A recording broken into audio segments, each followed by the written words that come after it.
Welcome to the Bald and Bonkers Show. Join your hosts Christopher Mole and Dakota Franson as they take you on a wild ride through the world of the supernatural, with a humorous twist that'll have you laughing and shaking in your boots at the same time. From ghosts to aliens to cryptids, no topic is off limits on this show. And the best part? You don't have to be a believer to join in on the fun. So grab a drink, kick back, and tune in every weekend for new episodes. And if you want even more of the Bald and Bonkers experience, be sure to subscribe to our Patreon page for exclusive content you won't find anywhere else. Let's get weird. Oh, and for the whiners out there, viewer discretion is advised. There you go, you entitled pricks.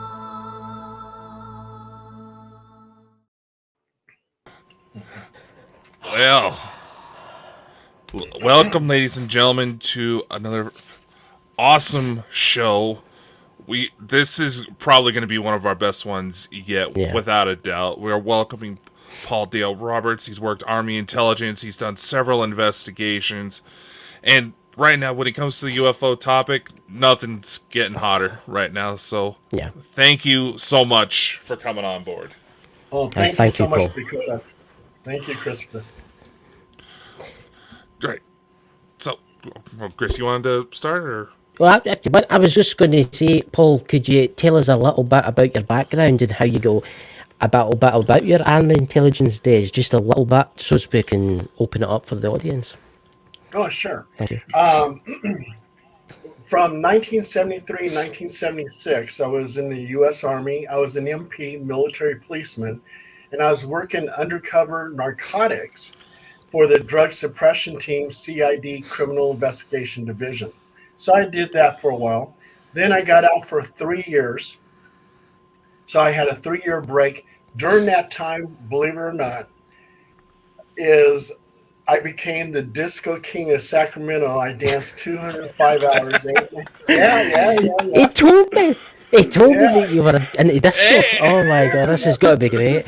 So I danced 8.5 days with a 5-minute break on every hour for the Guinness Book of World Records, and for I was in Ripley's Believe It or Not. So anyone, if you guys don't want to believe it, all you have to do is Google Paul Dale Roberts Disco and you'll see it. But 1979, after disco died, and I knew my dancing career was going downhill, I joined the Army again. And I went military intelligence. I was a 97 Bravo intelligence analyst. And I went to school at Fort Huachuca, Arizona. And I was stationed at Photo Interpretation Center in Korea, PICK, at Yongsan Barracks at the 501st Military Intelligence Group. And during that time, working at the Photo Interpretation Center in Korea, on one particular day, 6 photographs came in.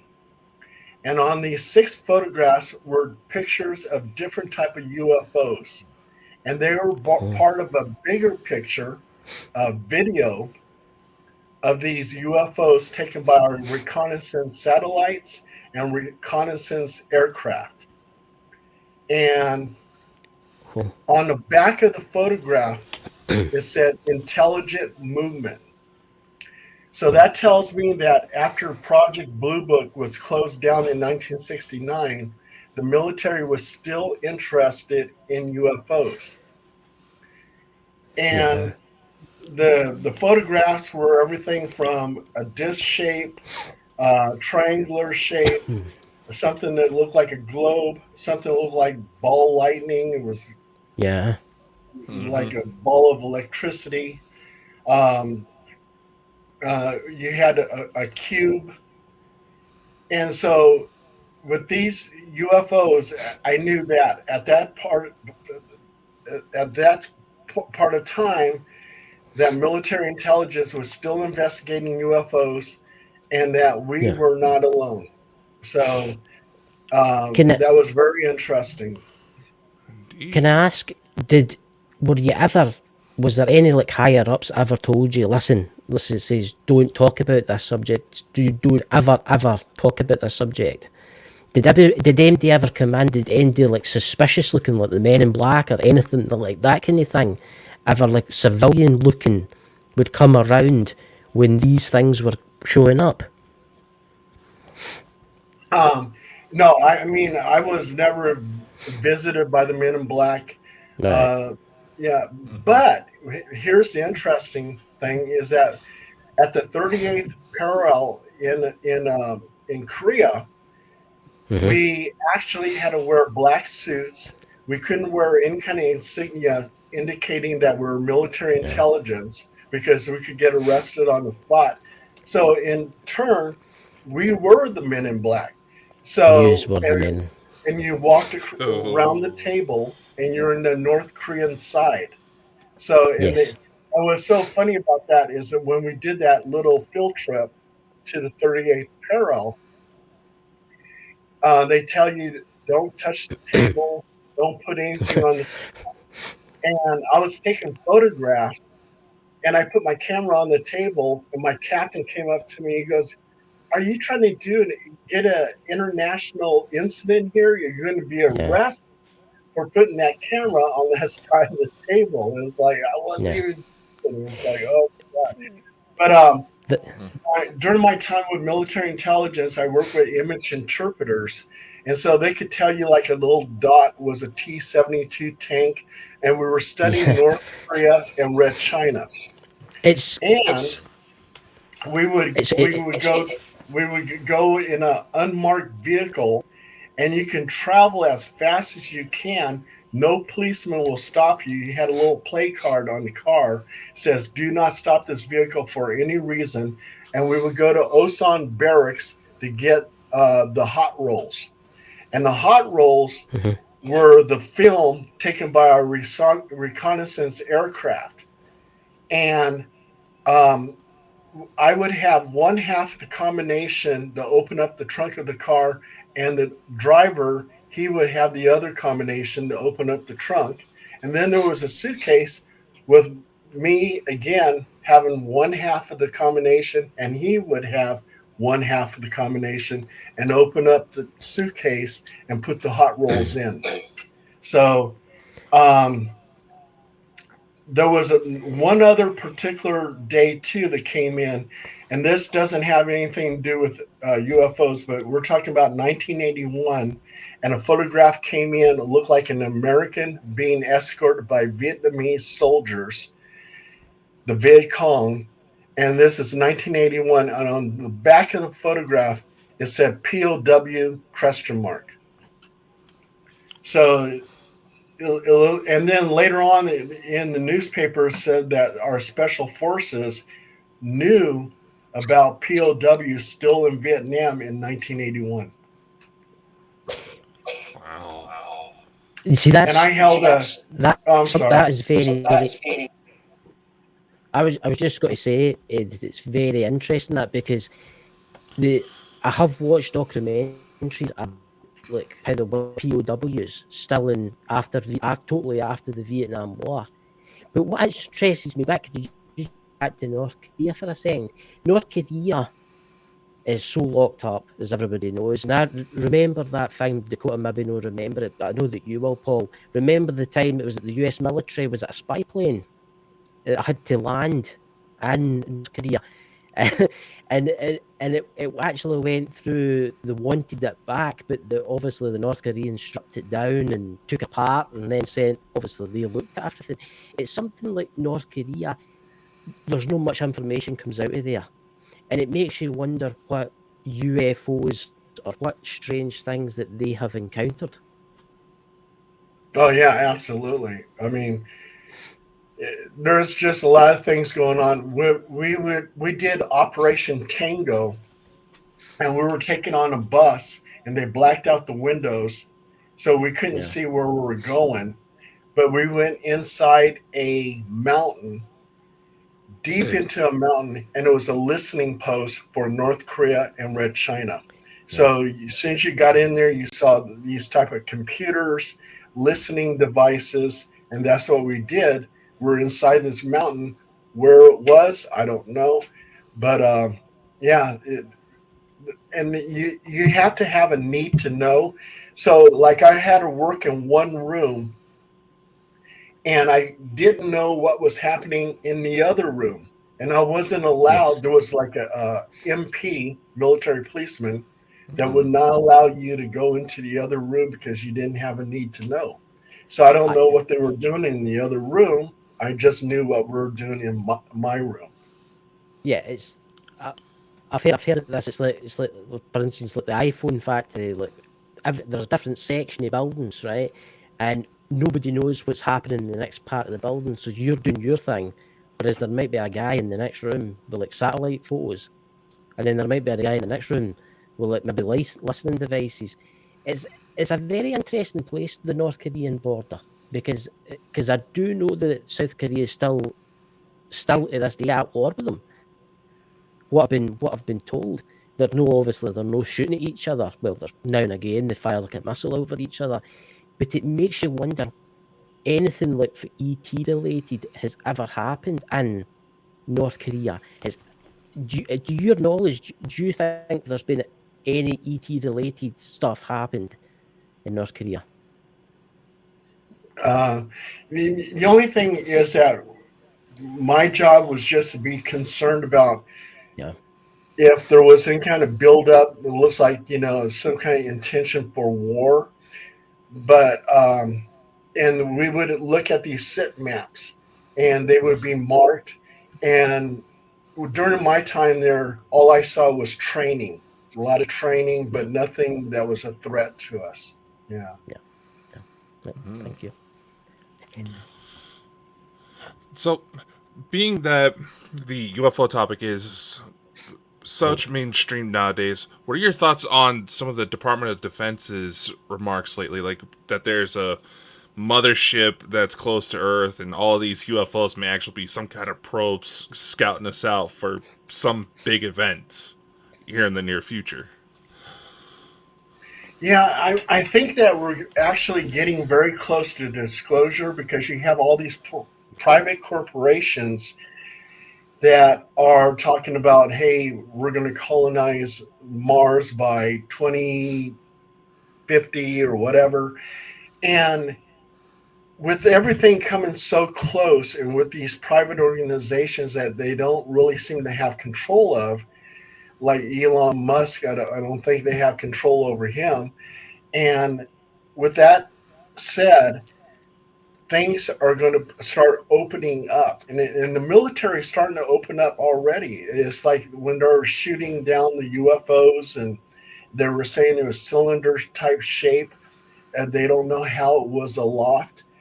It, they're like giving you hints that it's coming from somewhere else, and the only answer to that is that it probably comes from a mothership.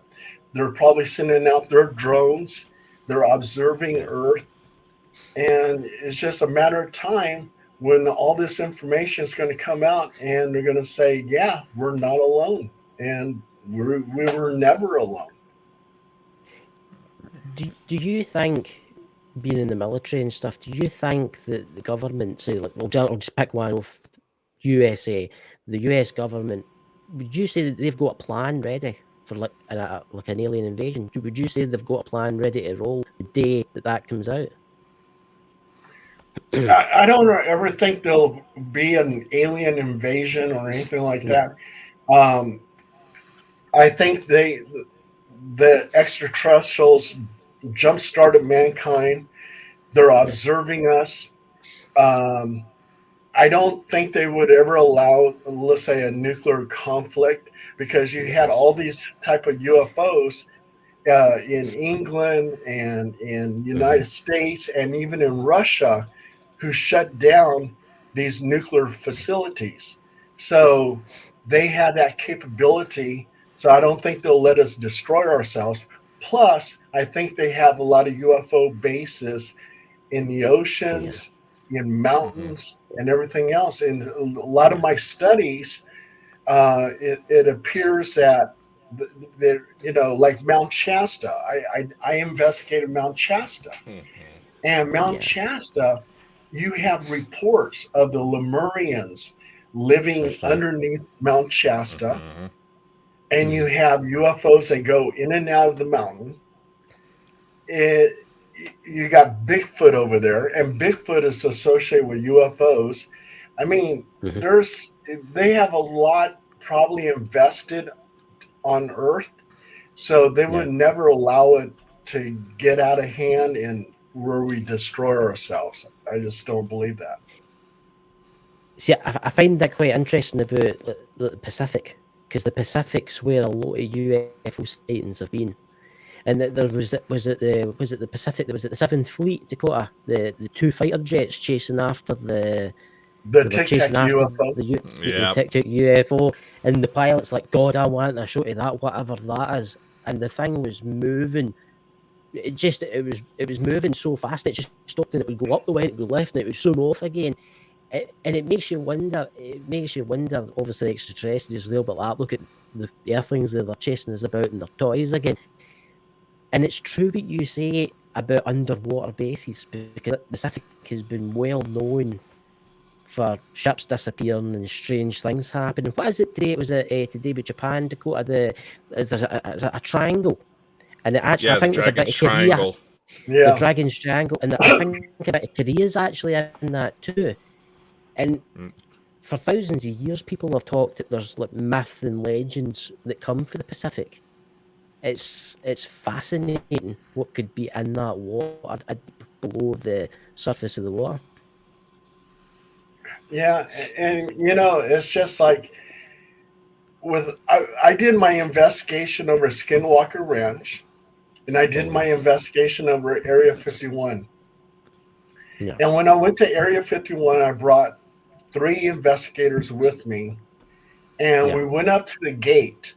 And of course, we didn't cross over into Area 51 because we didn't want to get arrested. But they take it very seriously at that gate. And I was looking at my binoculars of things that are going around by the gate, and I saw this one guy, and he's looking at me with his binoculars, and he's wearing camis. Yes. And then he's also strapped on him is a sniper rifle. And he points the sniper rifle right at me while I'm looking at him with binoculars. And I told my investigators, I said, it's time to go. Yeah. And they claim, 2 of them claim, that as we were leaving, that they saw a UFO flying along the hillside. I didn't see it. It was really nice is that there was the Alien Inn, and we got to camp out right in the parking lot. The owners, they said, yeah, you can camp out right here, and we did. And they also, too, took us on an ATV and took us to an abandoned village at Area 51. Why it was abandoned, I don't know. We did soil samples over there, and it seemed like the soil was eradicated for unknown reasons. And I sent the soil samples to this UFO group, and they had it analyzed. And what was kind of interesting about the soil is that there was like tiny little wires in the dirt. So I don't know what that was about. And so we interviewed. Is that kind of like nanotechnology? Is that kind of nanotechnology kind of stuff? Yeah, it could I've be. heard that. It could be. I've heard that at Area 51, people have found strange things in the soil. Yeah, And it was kind of interesting because as for the soil samples, it was the UFO group that told me to collect some soil samples, which I did. We interviewed some people from the Alien, and one individual, this gentleman, he claimed that he worked at Area 51 and that Bob Lazar, he can confirm that Bob Lazar actually did work at Area 51 in S4, and he was never allowed in S4, so he doesn't know what's going on over there. But according to Bob Lazar, they were reverse engineering UFOs in S4. Yeah. So So he was confirming that Bob Lazar, yeah, definitely worked at Area 51. And Hmm. also, too, we interviewed this young lady, and she claims up and down that there was a craft that had wings that actually went to her eye level, and the pilot waved at her and then shot straight up. I knew it. Yeah. Yeah. They screw with people. I knew it. So that was very interesting. Area 51, we got a lot of good information out of there. As for Skinwalker Ranch, that's another story. Um, that one, I took two investigators with me. And what was so funny is about Skinwalker Ranch in Area 51, when I first became a paranormal investigator, Yeah. we would have these meetings, and then there would be people going, "Oh, I would love to investigate Area 51," or "I would love to investigate Skinwalker Ranch." Well, when I came on board, I said, "Let's just do it. Let's just drive over there and do it," and that's what we did. And um, as for Skinwalker Ranch, we never actually went to the ranch, but we were in No. the valley, which I think is called Yeah. YouTube Valley or something like that. Hmm. Mm-hmm. That whole valley has something going on over there. It's not just the ranch, that whole valley does. And What, it was what storming. is your opinion? What is your Huh? opinion on that valley? What would you say was? Would you say there was more paranormal as spirit activity, or would you say there was more UFO activity? Because I've seen the Skinwalker Ranch thing that's on Discovery Plus and stuff like that. I've seen these things and they show you UFOs and stuff like that. But from your perspective, would you say it was more a mixture, ET and spiritual stuff? Yeah, I think it's a mixture. It all comes together. The Mm-hmm. poltergeist activity, the Yeah. bulletproof dog.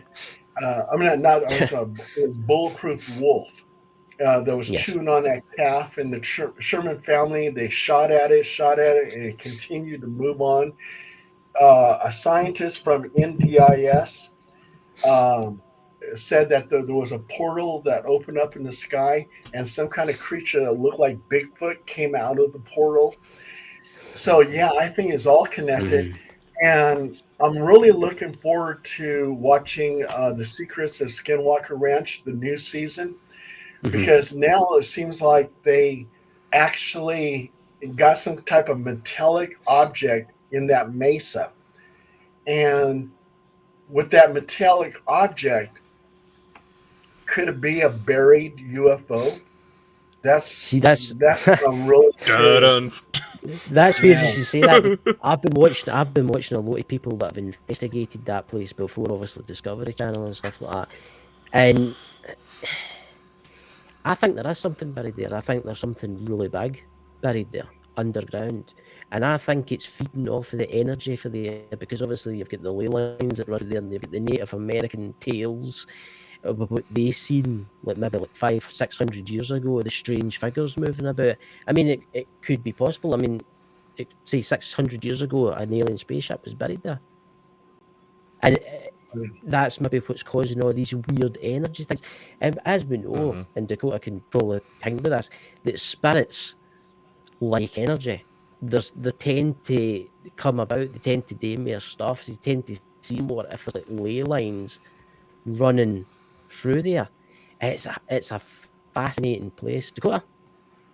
Now, Oh, yeah. what I've heard about alleged insiders is that some of the reports of like poltergeist activity at say like Wright Patterson Air Force Base, and I would imagine several spots around Area 51 Yeah. as well. That's not ghosts. That's people screwing around with alien tech. Bigfoot. I'll Yeah. be honest. I've personally done investigations into Bigfoot. I've had my own encounters, and even had a foot casting validated by Dr. Meldrum. And I was initially skeptical about the ET side of things at first because it doesn't take much to mess up a human's perception. But nevertheless, the more you go into it, the stranger things get. I mean, Mount Shasta in itself is a bucket list location of mine because the number of people I've heard say that place lights up like a Christmas tree. Yeah. Yeah, when I did Mount Shasta, we also too did a Bigfoot hunt. And Bigfoot is supposed to communicate with wood on wood. So I took a piece of wood and I hit it against the tree 3 times. And I did this maybe 3 or 4 times. And on the last time that I did it, it was 3 rocks thrown into the creek behind me.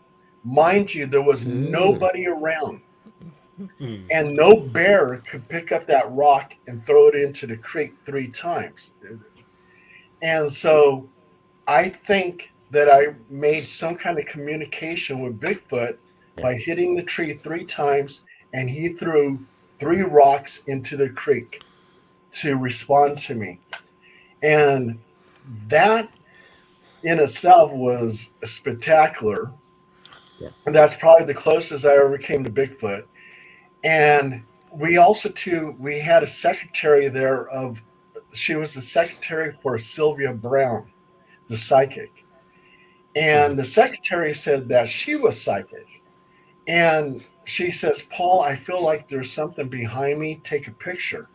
So I took the photograph, and behind her was a disc-shaped UFO that was in an angle like this.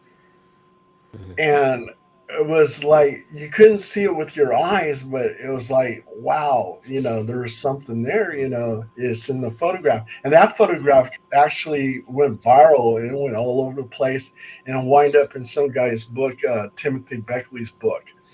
So, so that was my experience over Mount Shasta. See, I find it very interesting with Bigfoot. And then I'm going to hand this over to Dakota in a minute after I say this. I'm just going to... Bigfoot likes to turn up at a lot of these weird locations. I've noticed that. And what I've heard and what I've researched and stuff like that, there's different sects in Bigfoot. You've got, obviously, you've got the primitive ones that live in the woods and keep it to themselves, and they don't like it if you can hear them and stuff. But then I think you've got the technologically advanced ones that fly about in these kind of ships. But I don't think that they're actually from outer space. I think they're from a different reality. I think they come from a different existence on this plane, like doorways opening up, different realities. Dakota, because I know you're the man that knows a lot more about this than I do. There's some that the alleged lost dwarf planet that used to be where the asteroid belt is, and why... believed by some scientists to be why the asteroid belt is so thick is because it got destroyed somehow, is that they may be refugees from another planet. Like I said, I don't know. I'm trying to be careful when I make these types of claims because I just don't want to feel like I'm shooting it in the wind here, because you start shooting when Bigfoot's around, they might try to throw something back at you. Like a big rock, yeah. I was like, in my experience...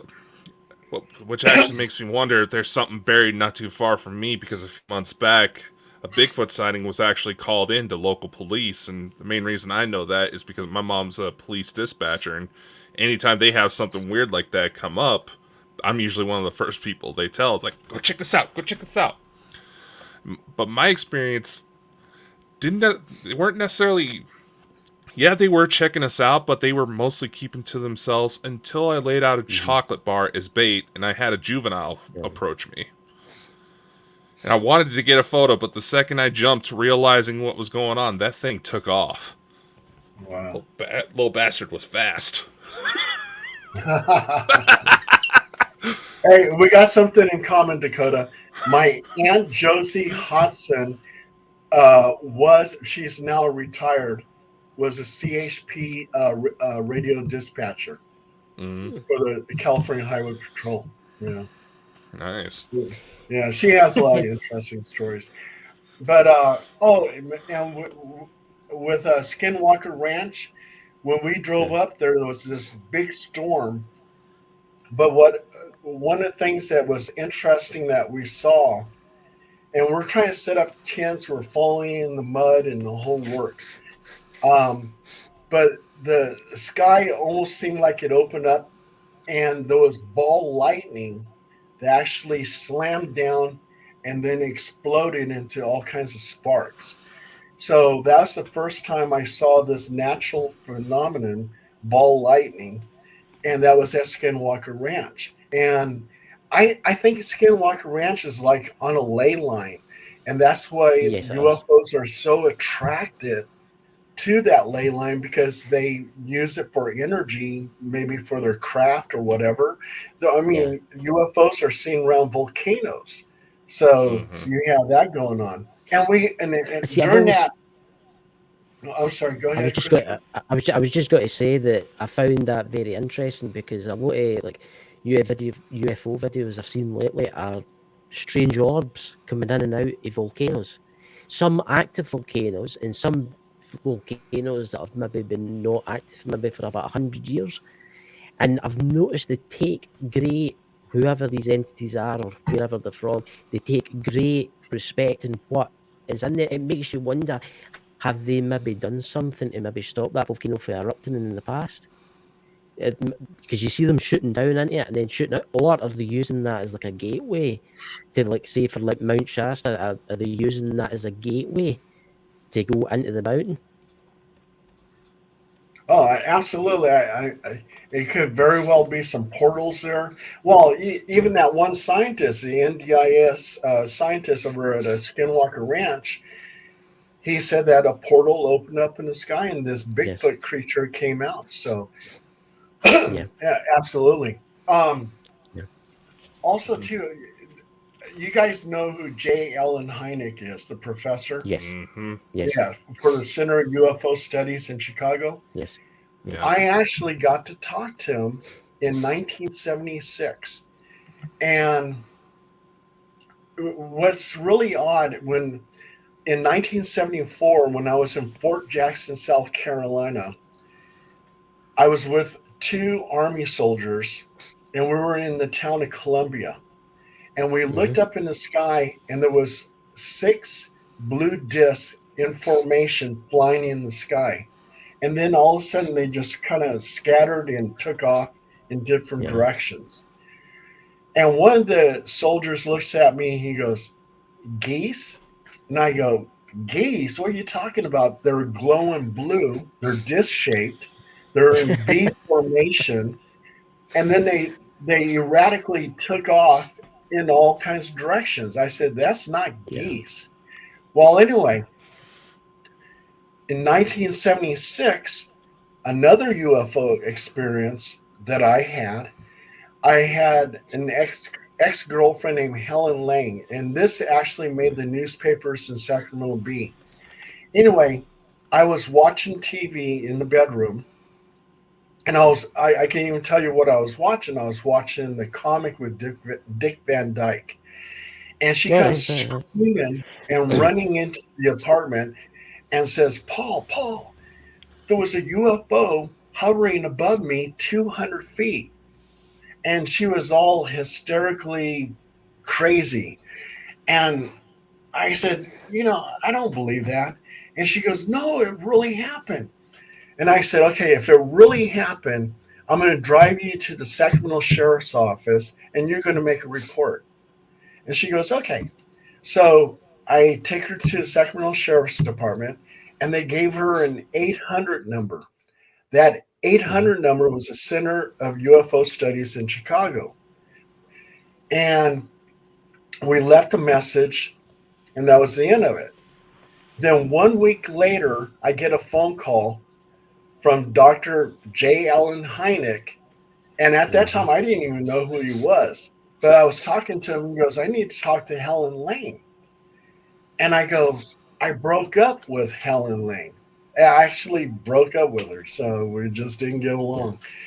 And he goes, "Oh, that's terrible." He goes, "Is there any way I can get a hold of her?" And I said, "No, no, I don't have her phone number anymore. So he says, "Do you know what the UFO looked like?" I said, "She actually drew me a picture." He goes, "Can you send me that picture?" So I did. And I told him, I said, you know what? I said, in 1974, I had a UFO experience. And I told him about my UFO experience. And so he took a report on that, along with Helen Lang's picture. And um, Dr. Alan Hynek, right? He talked to the Sacramento Bee, and come to find out, on that night, two other people in two different areas in Sacramento saw the very same UFO. So what Helen saw was real, because two other Yeah. people in two different areas Mhm. saw that same UFO. So that was really interesting. And that was my association with Dr. J. Allen Hynek. Definitely interesting. And UFOs are seen at military installations all the time, Yes. Oh yeah. all the That's time. Yeah. that's what I was just going to say. I mean, I've heard a lot of stories. I know people that work at like submarine pens bases here in Scotland, and they're seeing some strange things at night, some strange glowing orbs at night and stuff like that. And they're always told, "Don't speak about it. Don't speak about it," because obviously maybe their commanders or that are maybe scared. But I mean, you think about it, these nuclear submarines that are sitting, and these things just appear, and it makes you wonder if they're just keeping an eye on us, and we're just keeping dabs on, don't you dare use any of the nuclear weapons, kind of thing. But see, going back to Mount Shasta, I mean, it's a place that I've always been fascinated with. And I know Dakota here. Dakota's you're fascinated with Mount Shasta. What kind of other evidence did you get there? Did you get any kind of strange UFO evidence when you were there? Did you see The only anything? the only evidence I got was that one picture of the UFO behind Sylvia Brown's secretary, Yeah, and that's Holly DeLauder. So she's listening to the show.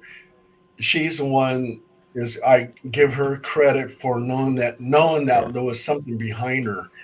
And then the three rocks being thrown into the creek, answering to my wood on wood communication. So see, it fascinates me, that mountain. There's just something special about that mountain that which I can't put my hand on. Dakota, would you like to take over here, because I know that you know more about this? Well, Mount Shasta, obviously, like I said before, that's Mm. a bucket list location. I think Oh it yeah, said it was like the 14th most active location in North America when it comes to UFOs. But another individual I've been fascinated by the work is the CE5 protocols by Dr. Stephen Greer, and he has stuff like that from Mount Shasta as well. mm. What do you think about these active communication efforts to try to get civilians involved? I mean, I think that anybody who's interested in UFOs should get involved. I mean, we have the right to know what's going on. The military suppresses this information because they don't want society to collapse. They don't want our religions to collapse. And I don't think that's going to happen. I think that now we're at a level where we're going to be able to accept these type of information. And so I think the military should start disclosing more of the Yeah. information on UFOs and what they know. Mm. It's it's going to come out eventually. I think it is going to come out eventually, because they can't keep it, as you were talking about, like Elon Musk wanting to go to like Mars and stuff like that. A lot of these big corporations out there, they want the technology. They want the technology so as it doesn't take like 6 months to go to 7 months to go to Mars. They want technology so as it only takes like 10 minutes. Can you imagine? Can you imagine space travel if it only taking you 10 minutes to get from the Earth to Mars? The resources you could move in that time, the the interstellar travel. I think it has got to come out. I don't know when it's got to come out, but I definitely think that it is coming soon. I've got a question for you actually here, Paul. What about spiritual stuff? Have you ever experienced like ghosts? I had to ask the question because when you're have Oh you ever yeah, I dealt mean, with like ghosts? I do ghosts, demons, the whole Well, works, But I got to tell you one thing, though. Okay, I'm married to a psychic medium, oh, and um, she goes by the name of Wishfire, and right. she's really incredible because, let's say it comes to ghosts. There was time where we were doing an investigation, and she says that the ghost is sitting on the couch. So three of Yes. us take a picture, and there's this mist hovering over the couch. She goes, the ghost is now behind the couch. And with one camera, we take a picture, and there's mist behind the couch. But that's not, here's the crazy stuff. Okay, as a child, she was actually abducted by a UFO in Auburn, California. And she has that's when she became psychic. She started seeing ghosts and all this other stuff. And when I first met her and she was telling me this story, I really had a hard time believing it. But after we got married, there was a time where we're driving down Elk Grove, and she says, "Go into that parking lot right there." I go, "Why?" And she goes, "Just go in there." Well, the parking lot was empty. She goes, "There's something in the sky." I go, "I don't see nothing in the sky." She snaps a photograph, and she captures three UFOs, disc shaped, bright, very bright. And that picture went viral. It got into, well, I work for Phenomena Magazine, but in Yeah. England, but it was published there, and then it just went all over the place on the internet and everything else. Um, Another time we were going through Copperopolis, California, and she goes, "There's something in the sky." Again, I don't see nothing in the sky. And she snaps a photograph, and she captures, I'm telling you, a portal in the sky. And it looks like a door in the sky. And she did this like three other times where she didn't capture it on camera. But then she goes, like one time we're driving down I-5 North towards Redding, and she goes, "There's a cube in the sky." I go, "What?" But this time I actually saw it, and then she's trying to take a picture of it, but she didn't capture that one. But she Yeah. captured those other pictures. Yeah. And this is my psychic wife, if you can see that. But I see it there. Yeah. yeah, she's incredible. She has this connection to UFOs. And I don't know how That's she amazing. does it, but yeah. So I mean, we're still in the game, and then we do UFO hunts. So we get together, and a good crowd of people, and we actually watch the skies all night long in Gold Country, where there's a lot of UFOs reported out in that area. I find that fascinating about how you met a medium, and how she's seen so many UFOs. Because I have noticed a lot of people that are into the UFOs are psychic. Especially my friend here, Dakota, because he's stuff that he knows and the stuff that he's witnessed, and it's Yeah. I mean, I've met some amazing people, and they've always got like a wee backstory. They've always got the wee backstory about how then they throw it in at the end that they're psychic. And there's you have to throw it in at the end for you're psychic, because obviously that is why you can see these beings. Dakota? Oh yeah, Uh, and when we do investigations, paranormal investigations, I have her point out where the ghost is. And I just don't take her word for it. And she goes, "Oh, there's a ghost in the corner." Yeah, I don't take her word for it. Then I pull out my digital recorder and I try to get an EVP. And it Yeah. seems like she always hits the mark. She'll say, "There's a ghost in the corner," or whatever. I do a little EVP check. I go, hello, is there anybody there? I pause, give it time to talk, and I play it right back. And a lot of times I get a response. So that's how we utilize her in our investigations. Well, hey, if she's got a good track record, go for it, man. Yeah, yeah. And I'm not a psychic. I'm not a psychic. People come up to me and they go, "Hey, what are you feeling?" I say, "I'm not feeling anything," because I'm not a psychic. So you know. It's quite it is quite interesting how you've met her though, but how she's seen the UFOs and what you used to do as a job. It's quite Oh interesting yeah. how that's connected. You know, Well, and that's how she came into my life because she had these paranormal experiences. So she contacted me. Um, they say never date the client, but I broke that rule and I dated the client and I was marrying her. Oh, been there, man. Been there.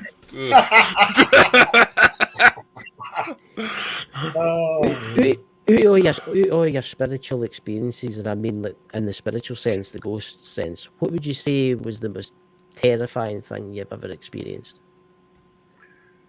Oh god. Okay, I'll tell. I've told this story a few times, but anyway, there was a situation. I was like in Stockton, California, and I get a phone call, and it's two ladies that are experiencing a demon in their home. It's in the shape of a black mass. It appears about 3 o'clock in the morning, Mhm. and I said, well, I was a new paranormal investigator, and one thing I learned, you always bring another paranormal investigator with you just in case anything goes wrong. Yeah. So, but I didn't do that. I was new. I went over there, and it was an older woman in her 60s and her goddaughter in her 30s. So when I was doing the investigation, I was interviewing her. She goes, "Yeah." She goes, "The entity actually bites us," and the goddaughter and her were showing me bite marks on her chest area. And I said, I was started wondering. I said, I wonder if they did this to each other. And then they said this black mass would appear in the hallway, blah blah blah. Mhm. Well, while I was interviewing her, I swear up and down, her face started distorting into something evil looking.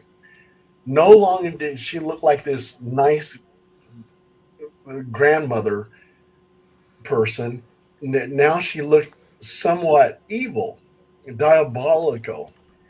So I said, tell me more about this demon. She goes, well, I also too get nightmares. I said, what do you get nightmares of? She goes, I have nightmares of killing men. Well, mind you, I was the only man in there. And Okay. I Oh, said, here she comes. yeah, now I'm getting kind of scared.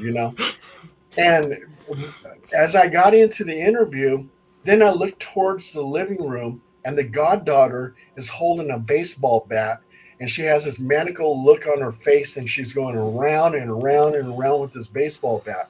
I said, oh, crap, I need to get out of here. So I got my laptop, I'm running out the door. I said, I'm going to get this to the publisher. This is a great story. I'll be back, which I wasn't planning to come back. And one thing is, I'm not afraid of ghosts and I'm not afraid of demons, but I am Yeah. definitely afraid of a 30-year-old woman with a baseball bat. And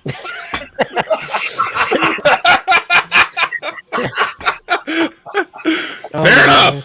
Fair enough. I suppose a ghost can't really get you, except for the woman chasing after you with a baseball bat. Been there, been there. that was my scariest moment. That was my scariest moment. Thank you for sharing. I find it funny, as you were telling that story, there was a black shadow that shot out from behind you, and I swore I heard a deep voice as you were talking, Oh, really? like it was trying to confirm it. Wow. I'll have to listen to the playback, see if I can catch it again, but that was... And I've also noticed It's, Chris has been getting a lot of interference as well. Yeah, it's yeah. it's weird because it's weird you say this. Where you've got the little figure standing on your bookshelf there, where the pictures are, it was weird. It was like your camera was trying to focus on something. It was all like pixelated. You know, the kind of as if something wasn't quite clear, like a bit of perspex, which isn't quite clear. It was something that moved in front of it, and they moved back, and then it just went away again. I don't know if that's what you see in the Black Mass. This Well, happens a lot, by the way, Paul. In your show. they say my house is haunted. Um, Mm, we've got a few EVPs in this house, but I mean they don't really bother me. But every once in a while we see like shadow figures or whatever. But it's probably because of all the paranormal investigations. You know, we probably brought a few home, so I don't know. And that mm, you see that clown right there. yeah. That clown is supposed. It came from a haunted house, and they said that that clown was a haunted item. So, and all kinds of stuff happened in the house. So I took it, but really not too much happens, in this house. Aye. So Now yeah. you know about that. you Now know. that you've been on this show, you never know. Oh, Yeah. you're going to be having visitations tonight. Ugh.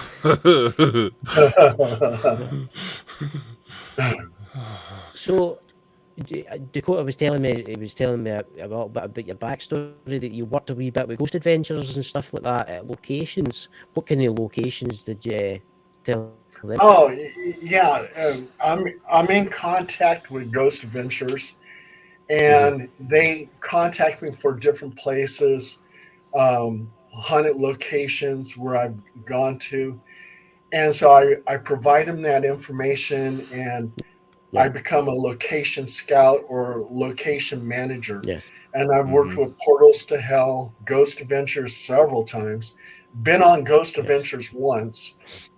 Um, What? we did a Lately we for did a you? case in Biggs, California, with Ghost Adventures, and what was kind of interesting is that the Ghost Adventures crew came with their camera up to the car.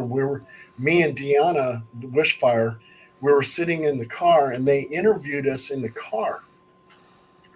And so I was telling them, yeah, we got some EVPs. You know, the guy uh, says that he's possessed demonically. I gave him a full submersion baptism, which is a basic form of exorcism. And temporarily, the demon left him, the attachment left him. But then about a week later, he called me and said that the demon's back. So they were doing this whole interview with me, Aaron and the other two guys. And Zach was in the house talking to the owner. And that footage mysteriously just vanished. And then we're driving back home, and they were calling me back and saying we need to do that interview again. But I mean, the road was crazy. It was like 2, 3 in the morning, and I just said, "Oh, forget it." So I just headed home. But we've gotten a lot of cases for them. I maybe about 9 cases for them. I mean, yeah, there's some absolutely interesting places they've been. I will say that. There's some absolutely very intriguing places they've been.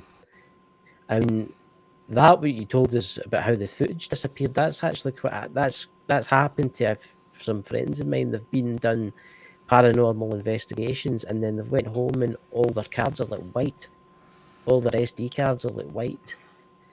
And it's so frustrating, because I know somebody that happened to just last week.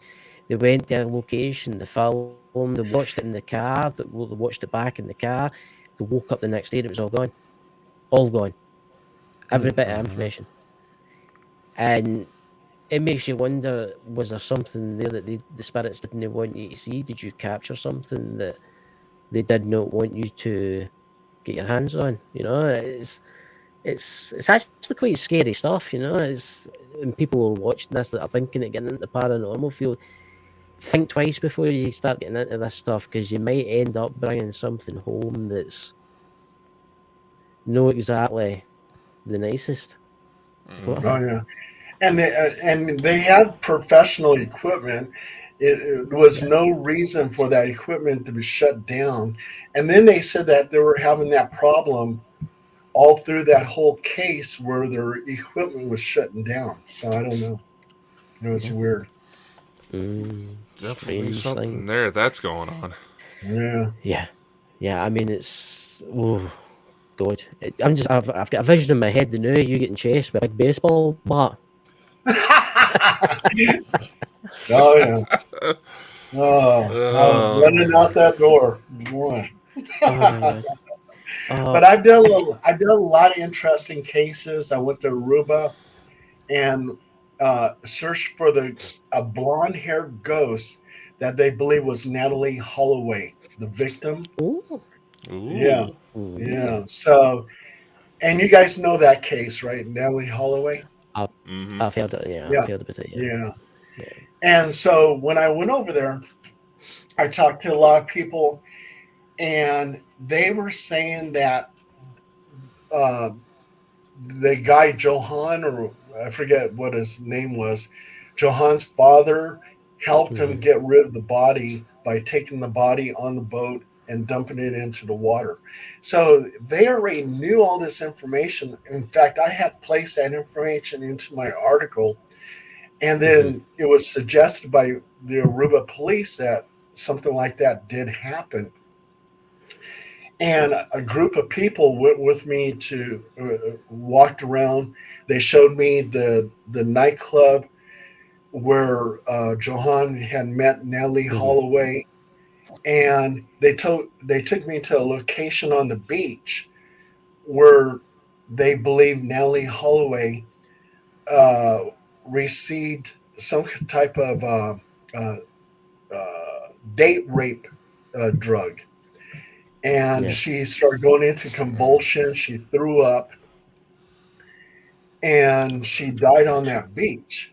So I try to do some EVP work over there, and I think maybe 8 times I did EVPs and nothing. And on the ninth EVP, I got a female's voice saying, "Help me." So Oh God. I believe that could have been Natalie Holloway. So yeah.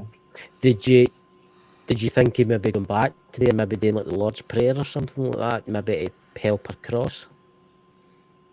Say that again, Christopher. Did you think he going back to the location and maybe doing the Lord's Prayer, or maybe like telling her to go to the light and stuff like that, help her cross? Oh yeah. Um, well, I did a blessing of that area Yeah. and stuff like that. So trying to put her spirit to rest. I mean, that was probably a very horrible, horrible ordeal that young lady went through. So it was very shocking that we did get that female voice because everybody was quiet. I'm saying EVP session, we're doing it now. Everyone's quiet, and then boom, there's a female voice, and it's saying "Help me." So that was kind of interesting. Yeah. Well, Yeah, hopefully she's Those are the ones crossed that and get you. she's yeah. just hopefully she's crossed. So what's next for you, Paul? Are you going any strange locations around this amazing world? Well, right now it seems like I'm doing a lot of book reviews. Yeah. I got this one company that sends me these paranormal books for free. They want me to review them, so we're doing that. I just got a book out. I'll show you the book in just a couple minutes here, and I still write articles. So I work for Outer Limits magazine, Phenomena magazine, and Paranormal Underground magazine. So that keeps me busy. I get phone calls from out of state, and I'm not rich where I can just jump on an airplane and go out of Yeah. state. But if the story is interesting, I record it. So, and I put the story into my book. Yeah. So that keeps me busy. Doing shows like this keeps me busy. We did 5 investigations of local bars where there was haunting activity. So me and Wishfire, we went to these 5 different bars to see if we can get any kind of paranormal evidence, and in 2 out of 5, we got evidence. So, and they're in the old part of Sacramento, so there's all kinds of hunting activity in that area anyway. So that kept us, busy too. That's So, yeah. that's very interesting. That's I'll maybe think of get your book. Where can we get the book, and what's it called? Oh, okay. Let me show you the book. Okay, hold on.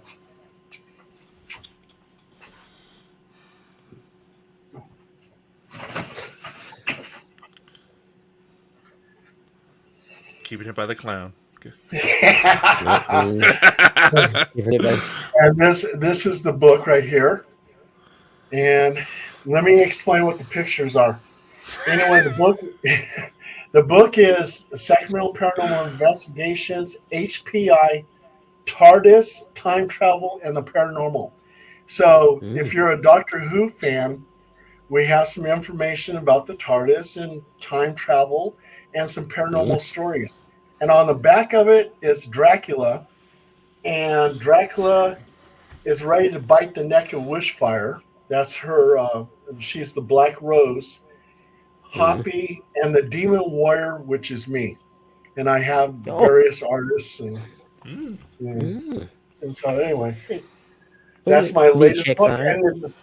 And all you have to do, if you want to find my books, just Google Paul Dale Roberts books. And they'll take you to Amazon, Barnes and Noble. Some of the books are, well, this one's in Barnes and Nobles now. So I'll definitely check them out. I definitely will. Dakota, would you like to ask anything before the end? Well, before we go, being that there is definitely a shift going on to where more and more people are starting to be open-minded towards the subject of UFOs, paranormal. I mean, I've even had case requests come in from active psychiatric hospitals trying to figure out help. Honestly, my question is, how do I do that without triggering a patient's psychotic episode? Because it seemed like they would be centered on specific patients, and even the doctors were like, we're going to need some help on this. This ain't normal. And what would be your advice to individuals who may be interested in starting out in the paranormal because they've either had their own experiences or curiosity is getting the better of them? Well, a lot of people, they come up to me and they say, hey, yeah, I want to be a paranormal investigator, but I'm scared that I'm going to bring something back home. Little do they realize that every single day almost that you go into a haunted place. I mean, like we have an area called Old Sacramento. And Old Sacramento is very, very haunted. In fact, Ghost Adventures did a thing over there, Old Sacramento and the tunnels and all that.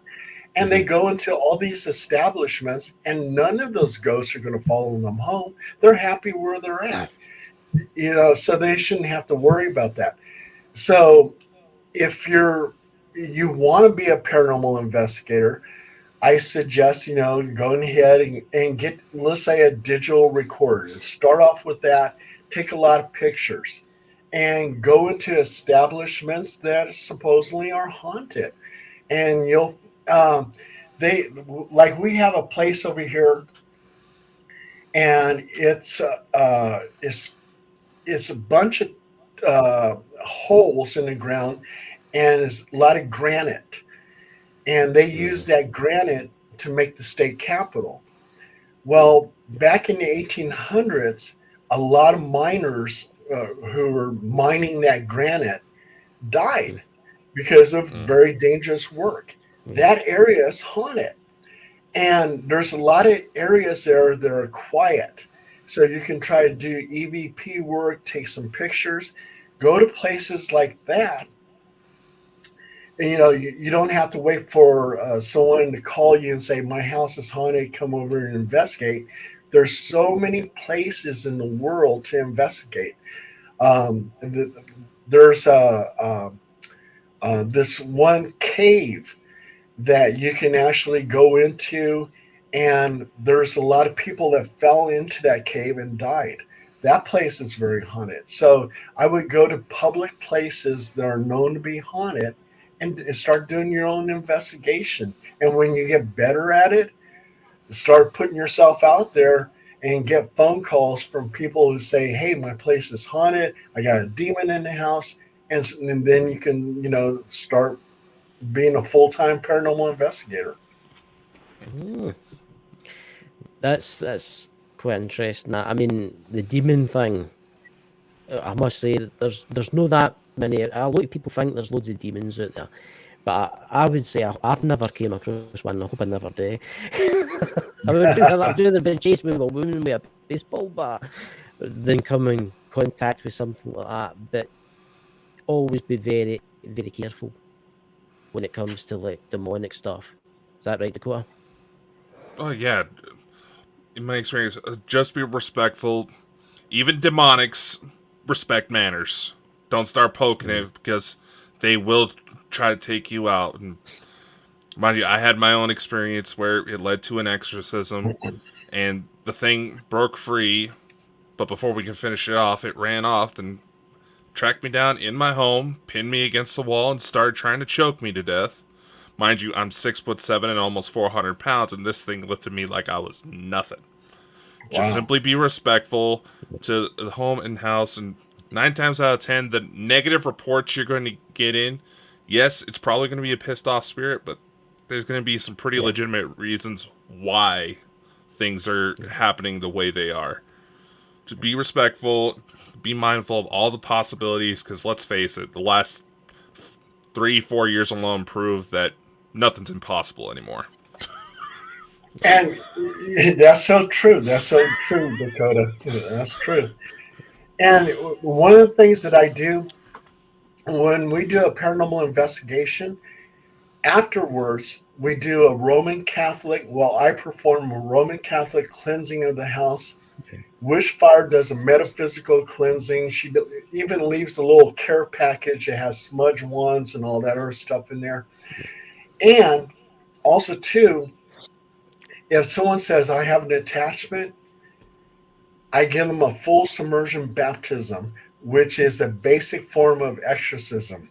And the attachment immediately leaves. And I'm not ordained, but I did consult 2 priests, got information on how to do a Roman Catholic cleansing, and I'm very successful with that. And the full submersion baptism, which a lot of ghost hunting groups don't do, I do. And I was very surprised, when I get a phone call and they said, "Hey, the attachment I had, it's gone, Paul. Your baptism worked." So, and I'm not a real religious guy, but I do believe like in angels, that angels do watch over us. Mm-hmm. And I was very surprised that my Catholic house blessings work. I was very surprised that my baptisms work. And they gave me the nickname of the Demon Warrior. So that's what I do. Mm-hmm. It's quite interesting to say that, because people might think their house is haunted, but in actual fact, it's them that's haunted. They have picked up an attachment from somewhere, and their house maybe isn't haunted. It's them that the spirits clung onto. So it doesn't matter if they move house; they'll go with them once attached to them. And that's a good idea. Is doing that. Yeah. No, that puts it pretty well, because, like I said, nothing's truly ever impossible. Don't ever deny that something strange could be going on, but at the same time, simply just be respectful and show kindness, because let's face it, world's getting crazier by the day. Last thing we need is to be at each other's throats on top of it. Yeah. And I would like to say, Paul, thank you. Oh, no, you're welcome. Oh, no. And you guys know about living ghosts, right? living ghosts. Mm-hmm. Living ghost? No, you have to tell us about that before we go. Is that like a coma patient? I'll tell you what a living ghost is. Okay, and we actually experienced some of this in our investigations. But in 1974 in Chicago, Illinois, this couple moved into this house. About 2 o'clock, 3 o'clock in the morning, they would see a man manifest and walk over to the couch. A woman would manifest, and he started slapping her. Right. So they went to a block party, and the host of the block party says, "Yeah, we do this every year. Here's our photo album, and you can look at some of the pictures." And as the lady was looking at the picture, she goes, "Oh my God, those are the ghosts in my house. I see this man and woman, and he's slapping her." And the guy looks at her, the host looks at her and goes, "What? What are you talking about?" He goes, "They did live in your house. The police were there all the time. They got a divorce. He lives 5 blocks down the road, and she lives out of state." And he goes, "They're very much alive." And what happened was they projected so much negative energy into the atmosphere that incident replays itself over and over and over again. Living ghosts. That's kind of like the stone tape theory, isn't it? Yeah. I've heard of that happening. Chris and I actually knew somebody that happened. Chris and I actually know somebody who had that happen to him. Is that an old house they lived in? This person, they had a heart attack. They're still going strong nowadays, but apparently there would be some old friends that still lived in the area. She's moved house since then. He said, "Yeah, I just happened to pass by your house. I thought I saw you in there. Looked like you were having a heart attack." It's just, she's her own haunting. She's still alive and well.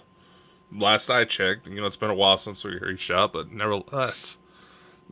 But it goes to show, you never know what's out there, and the kind of impacts the things you go through in life will leave, and nevertheless. It shows you if you leave like a mark on the reality, the space time. I mean, you talk about the battlefields in the world where, like say, the Civil War took place. If you go at certain times, you can hear like gunshots, and if you look closely, you might see like soldiers marching off to battle. Maybe that's their spirit. Maybe that's just a recording that the ground's absorbed for the terrible atrocities that happened. Because I know people that have done investigations in like Germany and stuff like that, and like places where like, the war was really, really bad, and they've experienced the same kind of thing. It's actually really interesting. I wonder if you could actually recreate that. I wonder if you could do that yourself, like scientifically, of course, like recreate it. How do you go to recreate it without basically being torturing somebody, though? That's where the issue comes in. We need a test subject.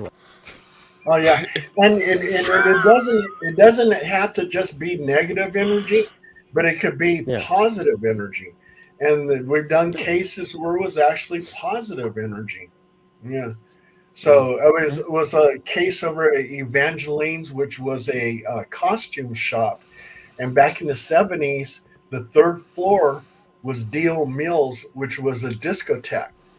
And people late at night sometimes hear feet shuffling, laughter, music, disco music. And again, living ghosts, something was positive, was blasted into the atmosphere and replays itself over and over again. There you go. Yeah. I bet it's Saturday Night Fever for you there. Oh, God. I had to bring that up. I knew the second Disco caught up, he was going to be obsessive. Everybody's seen the film Saturday Night Fever and all that, John Travolta with his flare trousers and stuff. It's an iconic film, that. Yeah, and I could be the one, the living ghost in the D.O. Mills. You know, Aye. back in the 70s, I used to go there. You know, so. There could be a security guard walking through there as we speak. There'll be a guy dancing away, you know. It'll be you. you know. Oh, man. But I would good I would Lord. honestly, I would like to say, Paul, thank you so much for coming on the show. And we'll need to get you thank back you. one day again. And hopefully people that watch this when it's released, please buy his book. I know I'm going to go and check it out because I like Chris and things like that. So Dakota, what would you say anything before we go? We'll say thank you definitely for coming on. This has definitely been one of our more interesting interviews. And for those of you interested, learning more about Paul's work, I was looking it up during the show. Yes, the disco thing is real. It was one of the first things that came up. But all the links will be in the description, and if you're on a platform, just you'll be able to find him pretty easily. He's probably one of our more publicized guests that we've had on. We've had some popular people on. Yeah, I'm definitely going to look that up. I'm going to look up your disco stuff because that fascinates me. The dancing ghost hunter. What more could you possibly want? You know? Oh my God, Christopher, Dakota, thank you so much for having me on the show. It was a pleasure. I had a blast. Anytime, my friend, anytime. So Dakota, shall we leave the show and we'll catch you all tomorrow, guys? Bye. Yeah. All right. Bye. Thanks for tuning into the Bald and Bonkers Show. If you enjoyed the show and want to show your support, head over to our website at baldandbonkers.net. There, you'll find our merch, services, and more. Thanks for being part of the Bald and Bonkers family, and we'll see you on the next episode.